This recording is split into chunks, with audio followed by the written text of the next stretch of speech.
शेख अब्दुल हक मुहद्दिस देहलवी फरमाते हैं कि अपने बच्चों को हुजूर का इश्क सिखाया करो। क्या बात है, सुभान अल्लाह। हुजूर का इश्क पूछा गया कैसे? फरमाने लगे अपने बच्चों के सामने हुजूर की सीरत सुनाया करो। क्या बात है, हुजूर के हुस्न के तज़किरे किया करो बच्चों के सामने, और अपने बच्चों को नात सुनाया करो। क्या बात है, इससे सीने में हुजूर का इश्क जलवागर होता है। क्या बात है। लेकिन नात भी नात के तरीके की होनी चाहिए, नात भी नात के तरीके की होनी चाहिए। खाली लै में लै पूंछ से पूंछ ना जुड़ी हो कि हर मिसरे में है ही आना, आखिर में हर मिसरे में हूं ही आना है, इसका मतलब नात नहीं है। नात लिखी मेरे इमाम ने, उन्होंने कलम उठाया, कहते हैं लमियाती नज़ीर कफ़ी नजरिन मिसले तो नशुद पैदा जाना, जगराज को ताज तो रे सरसो है तुझको शहे तो सरा जाना, रूह फिदा का फजिद हरका यक्षोला दिगर बरजन इश्का, मुरतन मंधन सब फूंक दिया ये जान भी प्यारे जला जाना है। इसे नात कहते हैं। ओ भाई, अपने बच्चों को नात सुनाया करो, नात सिखाया करो। नात क्या, मैं अभी एक साहब है हमारे, नाम जहन में उनका नहीं आ रहा है, वो किसी से सवाल कर रहे थे कि ज़रा कलमा सुनाओ, तो बाल सफ़ेद होने को आगे उसे कलमा दुरुस्त याद नहीं था। ये हमारी कंडीशन है हमारी कौम की। कलमा वजह क्या है? हुजूर से दूरी, दूरी नौजवानों। और याद रखिएगा, तुम्हारे 6 फीट के वजूद में कोई कमाल नहीं है, हमारे 80 किलो के वजन में कोई कमाल नहीं है। अगर हमें जमाने पे छाना है ना तो हुजूर का गुलाम बनना पड़ेगा। क्या बात है, सुभान अल्लाह। डॉक्टर इकबाल ने कहा था कि मोहम्मद से वफा तूने तो हम तेरे गए, ये जहां चीज है क्या लोहो कलम तेरे। आज भी चैलेंज है मेरा, जो हुजूर का हो जाता है कायनात उसकी हो जाती है। हमें हुजूर से प्यार करना है, हुजूर से इश्क करना। हमारे बच्चों को पता ही नहीं हुजूर कौन है, क्योंकि अम्मा अब्बा ने नहीं बताया। अम्मा अब्बा तब बताते जब उनके अम्मा अब्बा ने उन्हें बताया होता। अभी तो लल्ला जरा सा बड़ा हो तो अब्बा कह रहा लल्ला वो देख रहा मुखिया का घर, पहले खाली छप्पर था और ये 10 साल में 3 मंजिल बन गई। ये बच्चों से हम बात बताते, ये 10 साल में 3 मंजिल बन गई। बच्चा कह रहा अब्बा इतनी जल्दी? कह रहा बेटे मत पूछ, शॉर्टकट से आगे गया है, शॉर्टकट से आगे गया है। कह रहा बेटे तुझे इससे भी आगे जाना है।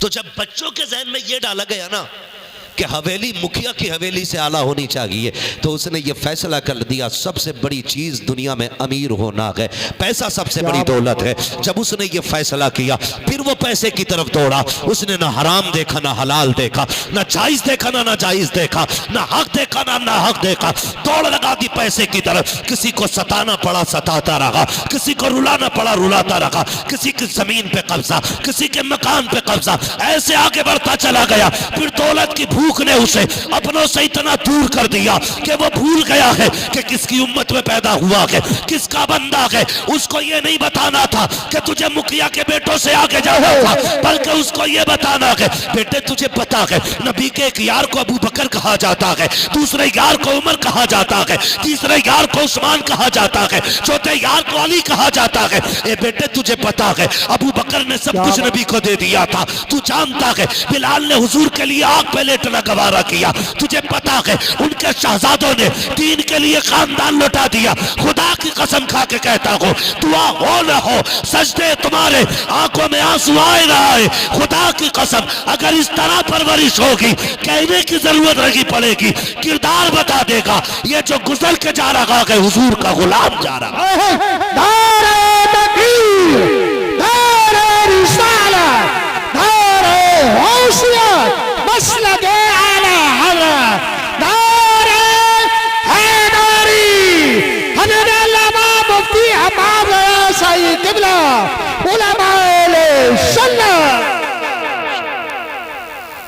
ओ भाई ये सिखाओ ना बच्चों को, ये बताओ। वो किसी ने पूछा था ना, एक मैडम ने स्कूल में, होता है बच्चों से पूछती हैं और हम भी अक्सर पूछते हैं, मुलाकात होती है भाई क्या कर रहे हैं कि पढ़ रहे हैं, तो हम पूछते हैं क्या बनना है, इरादा क्या है।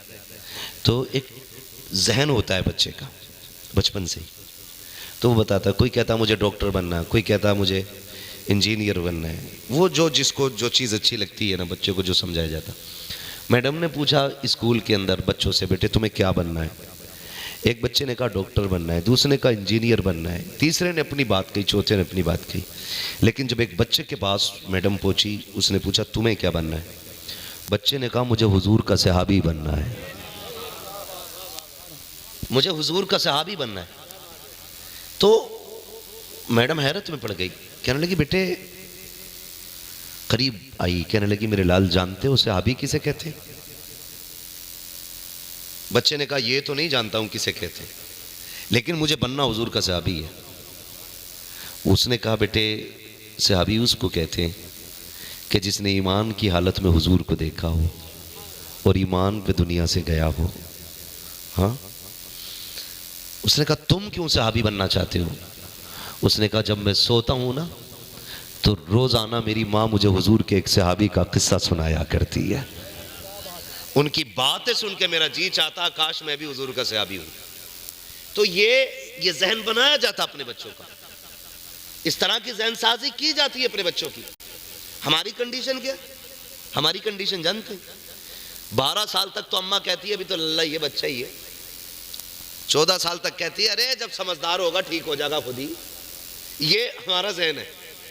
लेकिन नहीं, बच्चा 14 साल या 18 साल या 12 साल में नहीं संवरता है, उसकी तरबियत 10 साल बाद नहीं होती है।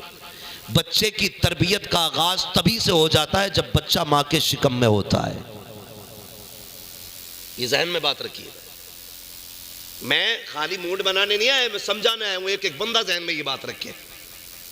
आपको बच्चे कैसे पालने ये भी जहन में रहना चाहिए। खाली कपड़े पहनाने ना बच्चों का काम नहीं है कि बच्चे पाल दिए उसने, भाई 18 फीट का कर दिया, 18 फीट का कर दिया, ऊंट बन गया, उसे दुआ तक नहीं आती है, दुरूद नहीं आती है, क्या पाले भाई तुमने बच्चे? ऐसे तो कुत्ते बिल्ले भी अपने बच्चे पाल लेते। मजा तब है जब बच्चों का कदम देख के लोग कहें ये किस शान वाले बाप का बेटा जा रहा है। ये तरबियत आपके बच्चे की होनी चाहिए, ये तरबियत होनी चाहिए। लेकिन 12 साल तक अम्मा कह रही है अरे अभी तो बालक है सुधर जाएगा, अब तो हद हो गई, कहते हैं जब ब्याह होगा तो ठीक हो जाएगा खुद ही। मतलब अपने का नसीब तो फूटा हुआ है, पराई लोंडिया का भी नसीब फोड़ोगे तुम, है? यही है ना। बड़े कुछ लोग कहते हैं अरे सुधर न रहे, बोले कंधे पे जुआ रख दो सीधा चलेगा। बिगड़े बैल हमने जुए में भी सुधरते नहीं देखे। सीधी सी बात है, बच्चे के पैर पालने में मालूम हो जाते हैं। जिसने 22 साल 25 साल तक अपना पेट नहीं भरा, वो पराई बेटी का पेट भरेगा? क्या करेगा फिर? ये चोरियां, जेबें काटेगा, झूठ सच बोल के लाएगा इधर उधर से? नहीं, अपने बच्चों को हलाल का आदी बनाइए, मेहनती बनाइए, अपने बच्चों को मेहनती बनाइए। इसलिए कि हुजूर की हदीस है जो मेहनत करता है अल्लाह उसे अता फरमा दिया करता है। मेहनत करने वाला पा जाता है, तो मेहनत के आदी बने। तो कह रही 12 साल तक सुधर जाएगा, खुद ठीक हो जाएगा। अभी देखा ही क्या अल्लाह ने। हाँ, तब देखेगा जब पुलिस घर पे खड़ी होगी, तब अब्बा भी देख लेंगे और अम्मा भी देख लेंगे। इसलिए तरबियत आप अपने बच्चों की करें, तरबियत असल होती है। होता क्या है, बच्चे स्कूल जाते हैं, अल्लाह करे हम सबको बच्चों को पढ़ाने का शौक पैदा हो जाए। पढ़ाना बहुत जरूरी है बच्चों को। अब तोप का दौर नहीं है, तलवार का दौर नहीं है, बम बारूद का दौर नहीं है, अब कलम का दौर है। कलम का दौर है। और ये सोच के ना पढ़ें कि हमें नौकरी करनी है, ये सोच के पढ़ें कि हमें इल्म सीखना है। नौकरी हो ना हो, अगर तालीम आपके पास होगी ना, तो बड़े से बड़ा अधिकारी भी आपसे तहजीब के साथ बात करेगा। बेशक, क्या बात है, सुभान अल्लाह। इसलिए तालीम जरूरी है, तालीम जरूरी है। आप अपना तारुफ कराने के लिए तालीम वाले बने। और जो तालीम याफ्ता लोग होते हैं ना, उनके जीने का भी तरीका अलग होता है, उनकी जिंदगी के उसूल अलग होते हैं, क्योंकि पढ़े लिखे वो। समझ रहे मेरी बात? इसलिए पढ़ाई पे ज्यादा से जोर करें, लेकिन सबसे पहले हुजूर से इश्क करना है। क्या बात, सबसे पहले हुजूर से इश्क करना है। सुबह अम्मा उठी, बच्चों को तैयार किया, तैयार करने के बाद गाड़ी का इंतजार है आने का बाहर, और उस बीच में टिफिन भी तैयार करना अम्मी को। माँ कहती है बेटे 20 मिनट लगेंगे, तू बैठ जा थोड़ी देर। बच्चा रो के कहता मैं क्या करूं? अम्मा मोबाइल दे देती है कि ले जब तुम गेम खेल तब तक मैं तेरा टिफिन तैयार कर रही, तब तक मोबाइल चला जब तक गाड़ी आ रही है, ये ले मोबाइल तब तक मैं तेरा बस्ता उठा के लाती हूं। मेरी बहन ये ना कर, अल्लाह तौफीक देना तो उस 10 मिनट में बच्चों के हाथ में 10 दानों की तस्बीह दो। कह सुन, जब तक मैं नाश्ता बना रही हूं तू 10 बार मेरे महबूब पे दरूद पढ़ के सुना दे। बेशक सुभान अल्लाह। ये आप तालीम देना शुरू करें अपने बच्चों को। 22 साल का हो गया, दुआ इब्राहिम याद नहीं है। हाँ? सारे ही जाते हैं ना मस्जिद में, जाते हैं कि नहीं भाई मस्जिद में? नाराज ना हो भाई, नाराज ना हो, बातें मीठी कर रहा हूं मैं, इतनी कड़वी भी नहीं बोल रहा हूं कि आप नाराज होकर बैठ जाएं। और बैठोगे भी तो मेरा क्या कर लोगे? दुनिया रूठे तो रूठे, मदीने वाला ना रूठे, सीधी बात है अपनी। तो जाते हैं ना मस्जिद में, जाते तो दुरूद पाक जो मस्जिद में जाने के आदी होते हैं, कम से कम उन्हें दुरूद पाक याद होता है, इसलिए कि नमाज में हुजूर पे दुरूद पढ़ना पड़ता है। तो ये दुरूद एक ऐसा अमल है जो बंदे को अल्लाह और उसके रसूल के करीब कर देता है। आप अपने बच्चों को दुरूद का आदी बनाइए, दुरूद का आदी बनाइए। एक बुजुर्ग हैं, फरमाने लगे मैं एक दिन जंगल में फंस गया। जंगल में कहते मैं रास्ता भटक गया और मुझे जंगल से निकलने का रास्ता नहीं मिल रहा था। आज जैसा सिस्टम नहीं था, मैप लगाओ जिधर चाहो चल दो। आज इंटरनेट का दौर है, वो दौर इंटरनेट का नहीं था। कहने लगे हम जंगल में फंस गए, भूख भी लगी थी, प्यास भी लगी थी। कहने लगे रास्ता नहीं मिला ना, मैंने हुजूर पे दुरूद पढ़ना शुरू कर दिया। अरे क्या बात है, सुभान अल्लाह। मैंने हुजूर पे दुरूद पढ़ना शुरू कर दिया। कहते दुरूद पढ़ते पढ़ते अल्लाह ने मुझे रास्ता अता फरमा दिया। कहते जब रास्ता मिला ना, मुझे प्यास लगी थी, मैंने कहा पानी किधर मिलेगा? कहते एक बस्ती की तरफ मैं गया, मैंने चंद घर देखे, मुझे लगा यहां कुआं होगा। उस वक्त पानी इतनी कसरत से नहीं था जितना आज है। अल्लाह माफ करे, आज तो हर घर के अंदर समर है, मोटर है, टंकी है, पाइप है, नल है, और पानी की इतनी फजूल खर्ची होती है कि टोटी खुली है तो फिर खुली है, समर चल रहा तो चल रहा। ये हालात हमारे। ओ भाई हम मुसलमान हैं, हम मुसलमान हैं, जमीन पे इसका बिल आए ना आए, कयामत में इसका बिल आना है, कयामत में इसका बिल आना है। महबूब ने फरमाया था फजूल खर्ची से बचना, इसलिए कि फजूल खर्ची करने वाला शैतान का दोस्त होता है। तो कभी भी पानी जायद खर्च नहीं करना। और दुनिया को बताओ, तुम आज कह रहे हो पानी खत्म हो रहा जमीन के नीचे, महबूब ने 1400 साल पहले कहा था कि पानी फजूल खर्च नहीं करना है, जितनी जरूरत हो उतना ही पानी इस्तेमाल करना है। तो पानी इतनी कसरत से नहीं था, तो वो पानी तलाश करते करते बस्ती में पहुंच गए। कुआं था, जाके देखा कुआं तो है, पानी भी है, लेकिन डोल रस्सी नहीं। झांक के देखा ऐसे करके, और फिर चारों तरफ देखा, एक छोटी सी बच्ची खेल रही थी। उसने देखा हजरत का चेहरा अमामा, चेहरा नूरानी, देख के कहती है लगते तो अल्लाह वाले हो, परेशान क्यों हो? कहने लगे बेटी वुजू करना है, नमाज पढ़नी है, पानी की जरूरत है, डोल रस्सी नहीं है। बच्ची ने कहा था बाबा इतने बड़े अल्लाह वाले हो के भी आपको डोल रस्सी की जरूरत पड़ रही है। आपने बच्ची के चेहरे को हैरत से देखा। बच्ची कहती वुजू ही करना है ना? कहा हाँ। तो कहा परेशान क्यों होते हो? कहा बेटी पानी कैसे किनारे आएगा, डोल रस्सी से पानी निकाला जाता है। अल्लाह अकबर। बच्ची करीब आई है, उसने कहा पानी चाहिए? कहा हाँ। बच्ची ने कुएं की तरफ मुंह किया, थूका, अभी पानी की तरफ थूक पहुंचा नहीं था, इतने में पानी उछल के किनारे तक आ जाता है। बच्ची मुस्कुरा के कहती है बाबा जी वुजू कर लीजिए, पानी मौजूद है। बाबा ने वुजू भी कर लिया, नमाज भी पढ़ ली, लेकिन उसके बाद बच्ची का चेहरा देख रहे हैं। बच्ची कहती है बाबा आप क्या देख रहे हो, जाओ आपका काम हो गया है। कहा नहीं बेटी बता तो सही, ये तेरे थूक में कमाल कहां से आया है जो तूने किनारे पे पानी ला के रख दिया है। मुझे बरसों बीत गए हैं अल्लाह की इबादत करते करते, हजारों सजदे लाखों रातें मैंने गुजारी है, आज तक मैंने ये कमाल नहीं पाया है। मगर मेरी बेटी बता तो सही, अभी तुझ पे नमाज भी फर्ज नहीं है, हज भी तुझ पे फर्ज नहीं है, ज़कात तुझ पे फर्ज नहीं है। ए बेटी बता तो सही, अभी रोजे भी तुझ पे फर्ज नहीं हुए हैं, फिर कौन सी इबादत करती है जो अल्लाह तुझसे इतना राजी हो गया है? कौन से सजदे किए हैं तूने, कौन से रत जगह तेरे पास है जो अल्लाह इतना राजी हो गया है? बच्ची ने टालना चाहा लेकिन बुजुर्ग नहीं माने। बच्ची कहती है बाबा अगर पूछना चाहते हो तो सुनो, सच्चाई ये है जब मैं रोज बिस्तर पे लेटती हूँ मेरी माँ मुझे ला करके 100 दानों की तस्बीह देती है और कहती उस वक्त ना सोना जब तक 1000 मर्तबा मेरे महबूब पे दुरूद ना पढ़ ले। का ये सजदों का कमाल नहीं, ये मदीने वाले पे पढ़े जाने वाले दुरूद का। क्या बात है, नारे तकबीर, नारे रिसालत, नारे गौसिया, बस लगे आला आला, हजरत अल्लामा मुफ्ती हमारे सही किबला, इश्क मोहब्बत, इश्क मोहब्बत, प्यार मोहब्बत, प्यार मोहब्बत, उलमाए सुन्नत, उनसे मुकद्दस। कंजूसी तो नहीं करेंगे कभी दुरूद में।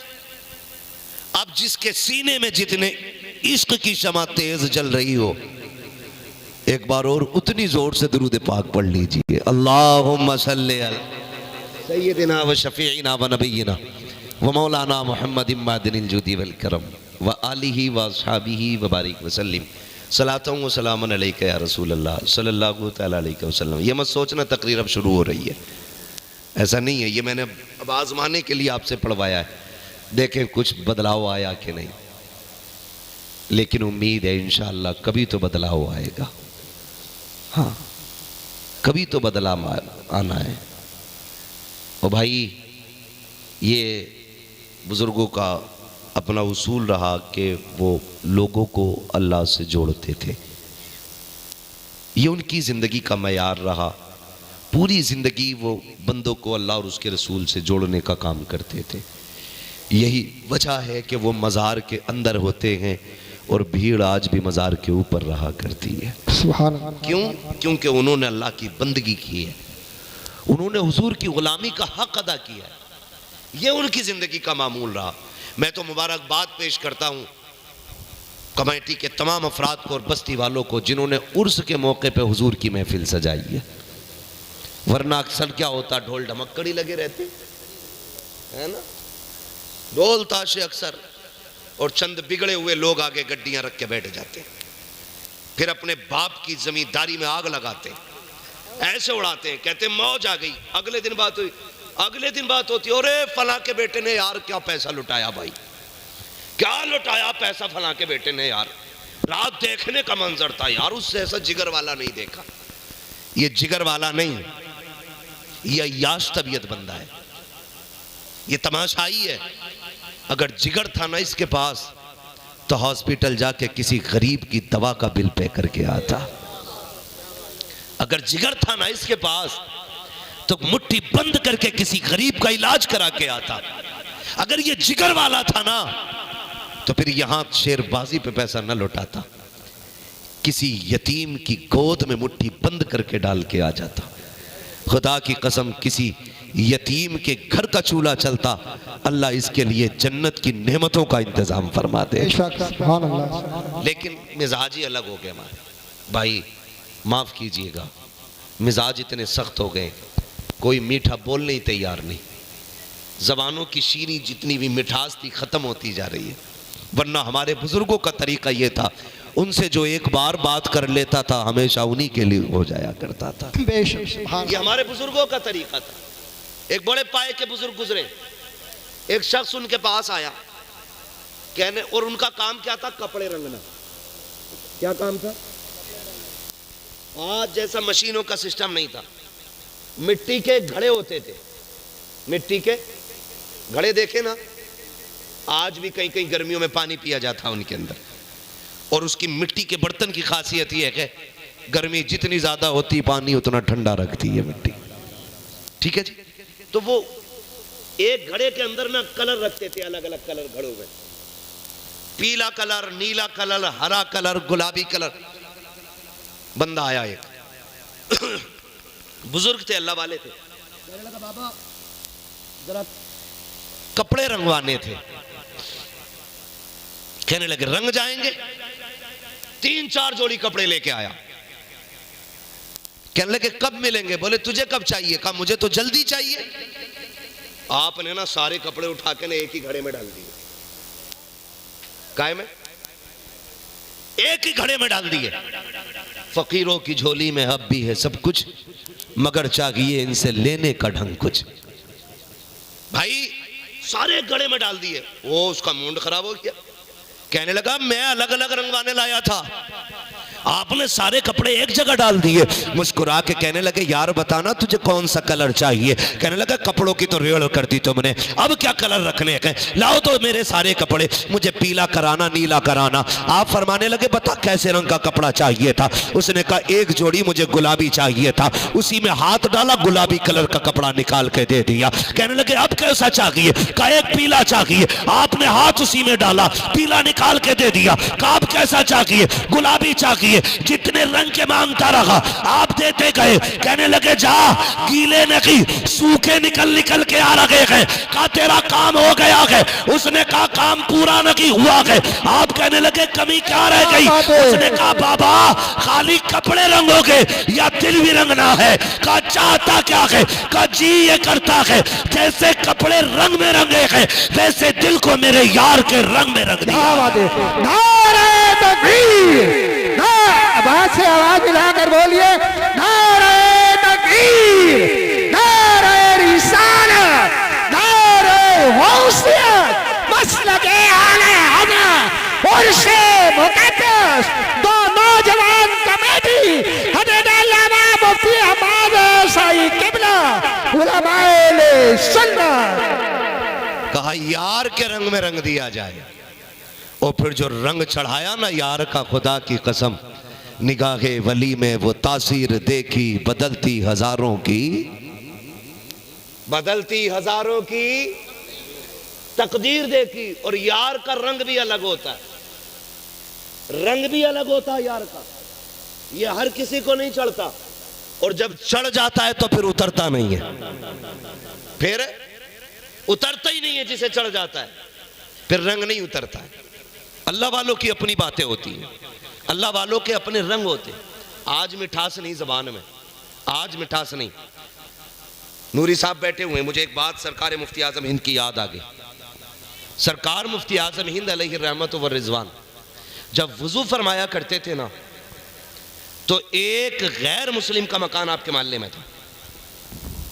एक गैर मुस्लिम का मकान, जब आप वुजू करते थे ना तो जहां नाली से पानी गुजर के जाता था ना, वो बंदा बर्तन ला के लगा देता था गैर मुस्लिम, बर्तन ला के लगा देता था। लोग कहते थे अजीब बंदा, ये वुजू का गिरा हुआ पानी तू किधर लेके जा रहा है? उसने कहा तुम्हारी नजर में गिरा होगा, मेरी नजर में तो ये तबर्रुक होता है, तबर्रुक होता है। और छोड़ता नहीं था वो पानी मुफ्ती आजम हिंद के वुजू और गुस्ल का पानी। जब किसी ने कहा यार तू करता क्या है, उसने जानते हो क्या कहा था? उसने कहा तुम्हारे घर में बीमारी आती? कहा हाँ। कब बच्चे बीमार होते? कहा हाँ। कब बड़े भी बीमार होते? कहा हाँ। कहा क्या करते हो? कहा वही जो दुनिया करती है। कहा क्या करती है दुनिया? कहा जब कोई बीमार होता है हम डॉक्टर की गली पकड़ लेते हैं, उसके बाद जाके दवा लेते हैं। मुस्कुरा के कहता है सुनो मेरे घर में आज तक अगर कोई बीमार होता है मैं डॉक्टर के पास लेके नहीं जाता। कहा किस लिए? कहा जिसे बीमारी लगती है उसे ये पानी पिला देता हूँ, अल्लाह इस पानी के सदके में बीमार को शिफा अता फरमा दिया। बेशक जिंदाबाद जिंदाबाद, नारे तकबीर। भाई ये बुजुर्गों के काम होते हैं, और ये अल्लाह और उसके रसूल से जोड़ने का काम है, बंदे को जोड़ने का काम है। आज हम दूर हो गए, आज हम दूर हो गए। हमें अल्लाह और उसके रसूल के करीब होना है। बुरा ना मानिएगा, लहजे बड़े कड़वे हैं। इबादत से भी ज्यादा जरूरी है अखलाक का दुरुस्त होना। बड़ी जिम्मेदारी से मैं बात कर रहा हूँ। महबूब अलैहिस्सलाम की बारगाह में, मेरे आका की बारगाह में एक खातून का तज़किरा किया गया। हुजूर से पूछा गया, या रसूल अल्लाह, हमारे मोहल्ले में एक खातून है, बड़ी इबादत गुजार है और बड़ी तहज्जुद गुजार, रोजे रखती है, या रसूल अल्लाह, लेकिन जबान की बड़ी कड़वी है। हुजूर ने फरमाया वो जहन्नमी है। याद रखिएगा मेरी बात, अगर अखलाक दुरुस्त नहीं है तो इबादत भी मुंह पे मारी जाएगी। दूसरी औरत के बारे में पूछा गया, महबूब एक खातून और है, वो कोई ज्यादा इबादत नहीं करती, मामूल की इबादत करती है, लेकिन उसके पड़ोसियों को उससे कोई तकलीफ नहीं है। हुजूर ने फरमाया वो खातून जन्नती है। आप अपने लहजे दुरुस्त करें, लहजे दुरुस्त करें। मेहमान आ जाए ना, मेरा मेहमान, तो पड़ोसी अपनी खाट खड़ी कर देता है, इसका मेहमान मेरे घर नहीं बैठना चाहिए, मेहमान उसका मैं क्यों बिठाऊं, उसके घर आए वो देने के लिए, खाट मेरी तोड़ोगे? ये नजरिए हो गए, ये नजरिए हो गए लोगों के। लेकिन दौर बड़ा प्यारा था, जब लोगों की आदत थी कि जब मेहमान आएगा तभी खाना खाएंगे, फिर अल्लाह बरकतें अता फरमाया करता था। आप अगर नर्म दिल नहीं बनेंगे तो बरकतें नहीं आनी है। इसलिए ज़बान थोड़ी सी इतनी मीठी कर लें कि किसी को आपकी बात से तकलीफ ना हो। मैं मुनाफिक बनने की आपको तालीम नहीं दे रहा हूं कि आप जिसके मुंह पर जाएं उसकी सी कहें। सच कहना यह हक की पहचान है। ये कहिए हक बात, सच बात कहिए, लेकिन किसी को जलील न कीजिए। लहजे कितने कड़वे हमारे, बुरा ना मानना नौजवानों। हमारे सगे रिश्तेदार हमारे घर आते हैं, सगे रिश्तेदार, तो हम अपनी पूरी जमींदारी, पूरी खसाबी, पूरी पधानी अपने रिश्तेदारों को सबसे पहले दिखाते हैं। अपने रिश्तेदारों को कमरे में अगर कोई रिश्तेदार बढ़ जाए ना चप्पल पहन के और टके भर की टाइल्स बिछा रखी हो, तो कह रहा पता नहीं तू टाइल्स में चप्पल पहन के आ गया, मालूम है ये कितनी बार पोछा लगता मेरे कमरे में। बात टाइल्स की नहीं, बात तुम सामने वाले को जलील करने की कर रहे हो। आप अपनी औकात दिखा रहे हो उसको, आप उसको नीचा करना चाह रहे हो कि तेरे घर में टाइल्स है। इतने में किसी कोने से आवाज आ जाती है, छोड़ो जी ये क्या जाने टाइल्स का मतलब, पूरी जिंदगी तो ये गोबर में रहेगा। साइड से ही आवाज आती है, इन्होंने क्या जाने पक्के घर, इन्हें क्या पता, पूरी जिंदगी नंगे पैर रहने वाले लोग, इन्हें क्या पता टाइल्स की कीमत क्या होती है। ओ भाई अल्लाह तौफीक दे, लहजे संभाल के रख। अगर वो उधेड़ने पे आता है ना तो कोई बचाने वाला नसीब नहीं होता है, कोई बचाने वाला नसीब नहीं होता है। आपके दरवाजे पे गरीब आ जाए, आपका रिश्तेदार हो, आपका अपना हो, उससे ऐसे मीठे बन के बात करो कि वो जाते जाते ये सोचे यार इससे ज्यादा इज्जत मुझे आज तक किसी ने नहीं दी है। जब तक आपके अंदर ये हुस्न नहीं आएगा तब तक आप मास्टर कलेक्टर कुछ भी हो सकते हो, एक अच्छे इंसान नहीं हो सकते, एक अच्छे इंसान नहीं हो सकते। हाँ, हम तो अपने घर में तुर्रम खां बन के घुसते हैं, बुरा ना मानिएगा। अपने घर में जाते तो इंतजार करते हमारी बीवी हमें सलाम करे, हमारे बच्चे हमें सलाम करें। हुजूर अलैहिस्सलाम ने 25 साल हजरत खदीजतुल कुबरा के साथ गुजारे। कितने? जोर से बोले कितने? 25 साल मेरे आका ने हजरत खदीजा के साथ गुजारे। आका करीम फरमाते हैं 25 साल में कभी मुझे याद नहीं कि दरवाजे पे आके मुझे अपनी खदीजा को आवाज देनी पड़ी हो। आज घरों में आग लगी है ना, तलाक का रिवाज आम होता जा रहा है, झगड़े बढ़ते जा रहे हैं, बीवियां शौहर की कातिल हो रही हैं, शौहर बीवियों के कातिल हो रहे हैं। ओ भाई तुमने गला दबा के कमरे में जिसे मार दिया, किसी ने देखा ना देखा, रब ने देख लिया है, खुदा देख रहा है। तो आज ये कत्ल आम होते चले जा रहे हैं, लहजे बिगड़ गए, दुश्मनियां घरों में आम हो गई। बहुत गौर से मेरी बात सुनिए, 25 साल मेरे आका फरमाते हैं मैं घर में आया, मुझे आज तक कभी दरवाजे पे आके खदीजा को आवाज़ देने की ज़रूरत नहीं पड़ी। फरमाते हैं जब मैं दरवाजे पे आता खदीजा दरवाजे पे खड़ी मिला करती थी। 25 साल कभी आका ने हजरत खदीजा को आवाज़ नहीं दी। आका करीम फरमाते हैं ए खदीजा बता तो सही, आज तक कभी मैंने तुझे आवाज़ नहीं दी, तू कैसे जान जाती है कि मैं दरवाजे पे आ गया हूँ? कहती है महबूब बताऊं क्या, जब आप घर से निकल जाते हो, आप कहीं भी रहो, मैं कहीं भी रहूं, मेरा दिल तो आपके साथ रहा करता है। खदीजा का दिल आपके साथ रहता है। महबूब जब आप बाहर से आते हो, जब तक आप ना आए खदीजा की निगाह के दरवाजे पे रहती है, कान आहट पे लगे रहते हैं। महबूब आपकी राह तकती हो, लेकिन आका दरवाजा तो बड़ी बात है, आपसे ऐसा इश्क है मुझे, आप दरवाजे पे नहीं बल्कि मोहल्ले के पहले वाले चौक में होते हैं। आपके आने से पहले खुशबू आंगन में आ जाया करती है। ए महबूब मुझे खुशबू से पता चल जाता है मेरा महबूब आने वाला है। जैसी पता चलता है मैं दरवाजे पे आ जाती हूँ। आका जिसको तेरी खुशबू का रंग चल जाए वो आवाज का इंतजार नहीं करता, वो तो खुशबू के जरिए चला करता है। तभी तो मेरे इमाम ने कहा था उनकी महक ने दिल के गुंजे खिला दिए गए, जितना चल दिए गए कूचे बसा दिए। बेशक नारे तकबीर, नारे रिसालत, नारे होशियत, मसलके आला हज़रत, नौजवान कमेटी, इश्क मोहब्बत, इश्क मोहब्बत, प्यार मोहब्बत, प्यार मोहब्बत, हज़रत अल्लामा मुफ्ती हमाद साई किबला उलमाए सुन्नत। थोड़ा मुख्तसर करो भाई, वक्त बहुत कम है, बस मैं बात समेटने लगा हूं। मैं एक बात कहूं यहीं पे रुक के, उम्मुल मोमिनीन खदीजतुल कुबरा 25 साल हुजूर के साथ गुजारे। ये वो खातून है जिनकी मौजूदगी में मेरे हुजूर ने दूसरा निकाह नहीं किया था। समझ गए मेरी बात?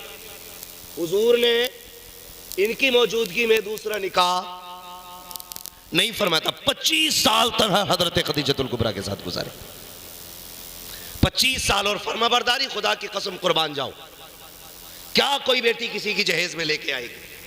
कितना पैसा दे देगा कोई अपनी बेटी को?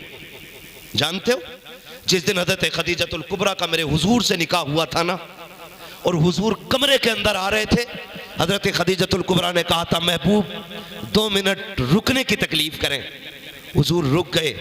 हजरत खदीजतुल कुबरा ने सोने के सिक्कों की गठरी उठाई। जानते हो कितने थे? 22,000 सोने के सिक्के थे। महबूब के कदमों पे रख के कहा महबूब अभी खदीजा की तरफ से ये तोहफा कबूल फरमा लो। कितने? 22,000 सिक्के हुजूर के कदमों पे रख के। क्या लेके आएगी किसी की बेटी जो घमंड दिखाती है? क्या दे देगा कोई अपनी बेटी को जो हजरत खदीजतुल कुबरा लेके आई? लेकिन जानते हो शाम को खिदमत में पेश हुए 22,000। अगले दिन का सूरज छुपने से पहले पहले महबूब ने सारे गरीबों में बांट दिए थे। बेशक क्या बात है, सुभान अल्लाह। सारे गरीबों में बांट दिए, सारे।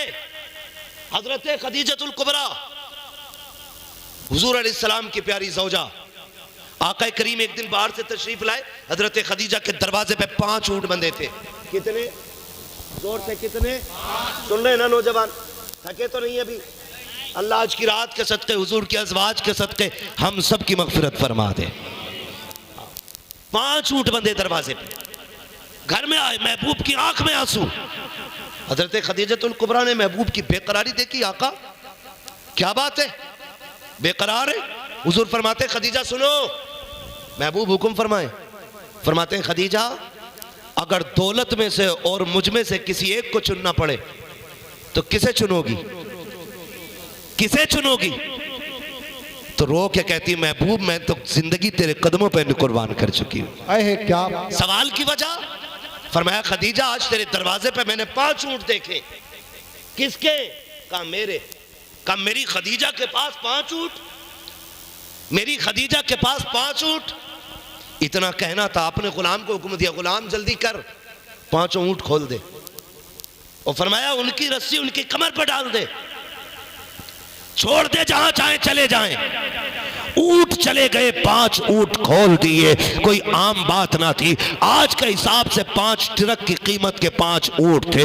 5 के 5 ऊंट छोड़ दिए। उसके बाद अपनी कमीज को पकड़ा, कहती है महबूब ये एक जोड़ी कपड़े बचे हैं, पैर में टूटी हुई जूती है। महबूब अगर इजाजत हो, अगर आप कहें तो खदीजा ये बदन के कपड़े भी उतार के सदका करते। जैसी रो के इतना कहा है, महबूब मुस्कुराने लग जाते हैं। जैसी आका मुस्कुराए हैं, हजरत खदीजा ने रो के कहा था, महबूब अभी रो रहे थे, मुस्कुरा क्यों रहे हो? कहा खदीजा जब तूने अपनी कमीज को हाथ लगाया और मुझसे ये कहा था महबूब अगर आप कहें तो ये जो एक जोड़ी कपड़े हैं ये भी उतार के कुर्बान कर दो।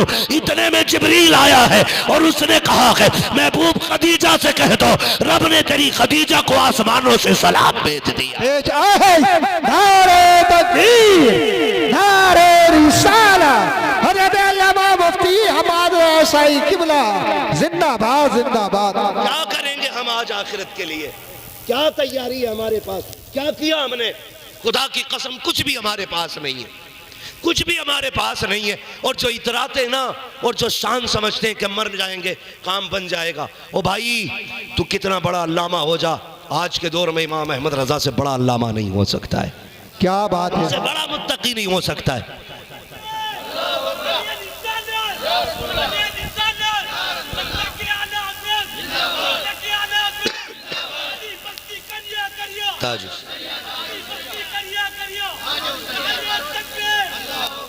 उनसे बड़े अल्लामा नहीं हो सकते हो, उनसे बड़ी नेकी। ओ यार जो मदीने जाके कहते गए कोई क्यों पूछे तेरी बात रजा, तुझसे कुत्ते 1000 फिरते गए। ओ यार इतना कहने के बाद जिनकी आंखों के आगे से सारे पर्दे हटे, महबूब सामने हो, बताओ कैसी जात होगी उस अहमद रजा की। वो कहता है मुजरिम को न शर्माओ, अहबाब कफन ढक दो, मुंह देख के क्या होगा पर्दे में भलाई है।